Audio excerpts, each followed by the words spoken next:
ರಾಜ್ಯದ ಹಲವು ಕಡೆಗಳಲ್ಲಿ ಮತ್ತೆ ಲೋಕ ರೇಡ್ ಮಾಡಿದೆ ಅನ್ನೋದು ಗೊತ್ತಾಗ್ತಾ ಇದೆ. ಬೆಳ್ಳಂಬೆಳಗ್ಗೆನೆ ಭ್ರಷ್ಟರಿಗೆ ಬಿಸಿ ಮುಟ್ಟಿಸುವಂತಹ ಕೆಲಸ ಆಗಿದೆ ಈ ರೇಡ್ ಮೂಲಕ. ರಾಜ್ಯದ 6 ಕಡೆಗಳಲ್ಲಿ ರೇಡ್ ಆಗಿದೆ ಅನ್ನೋದು ಗೊತ್ತಾಗ್ತಾ ಇದೆ. ಬೆಂಗಳೂರು, ಹಾಸನ, ಚಿಕ್ಕಬಳ್ಳಾಪುರ, ಚಿತ್ರದುರ್ಗದಲ್ಲಿ ದಾಳಿಯಾಗಿದೆ. ವೆಂಕಟೇಶ್ ಕಂದಾಯ ಅಧಿಕಾರಿ ಬೆಂಗಳೂರಿನಲ್ಲಿ ಕೆಲಸ ನಿರ್ವಹಿಸ್ತಾ ಇದ್ರು. ಇವರ ನಿವಾಸದ ಮೇಲೆ ರೇಡ್ ಆಗಿದೆ. ಓಂ ಪ್ರಕಾಶ್ BDA ಹಿರಿಯ ಆಫೀಸರ್ ಬೆಂಗಳೂರು, ಇವ್ರ ಮನೆ ಮೇಲೂ ಕೂಡ ರೇಡ್ ಆಗಿದೆ. ಜಯಣ್ಣ ಕಾರ್ಯಪಾಲಕ ಇಂಜಿನಿಯರ್ ಹಾಸನದಲ್ಲಿ ಕೆಲಸ ನಿರ್ವಹಿಸ್ತಾ ಇದ್ರು.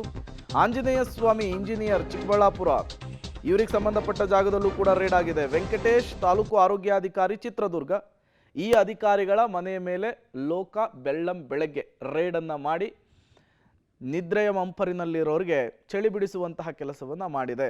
ಬಟ್ ಈ ರೀತಿಯ ರೇಡ್ ಆಗ್ತಾನೆ ಇರುತ್ತೆ ಆಗಾಗ. ಈಗ ಮತ್ತೊಮ್ಮೆ ರೇಡ್ ಆಗಿದೆ. ಬಟ್ ಶಿಕ್ಷೆಯ ಪ್ರಮಾಣ ಎಷ್ಟು ಅಂದರೆ ತುಂಬ ಕಡಿಮೆ. ರೇಡ್ ಆಗಿದ್ದಷ್ಟೇ ಸುದ್ದಿ ಆಗುತ್ತೆ ಬಿಟ್ಟರೆ ಶಿಕ್ಷೆಯ ಪ್ರಮಾಣದ ಸುದ್ದಿ ತುಂಬ ಕಡಿಮೆ. ಈಗ 6 ಜನ ಅಧಿಕಾರಿಗಳ ಮೇಲೆ ರೇಡ್ ಆಗಿರುವಂತಹ ಮಾಹಿತಿ ಸಿಗ್ತಾ ಇದೆ. ಬೆಳ್ಳಂಬೆಳಗ್ಗೆ ಅವರ ನಿವಾಸ, ಕಚೇರಿ ಸೇರಿದಂತೆ ಹಲವು ಕಡೆಗಳಲ್ಲಿ ರೇಡ್ ಮಾಡಲಿಕ್ಕೆ ಅಧಿಕಾರಿಗಳು ಮುಂದಾಗಿದ್ದಾರೆ.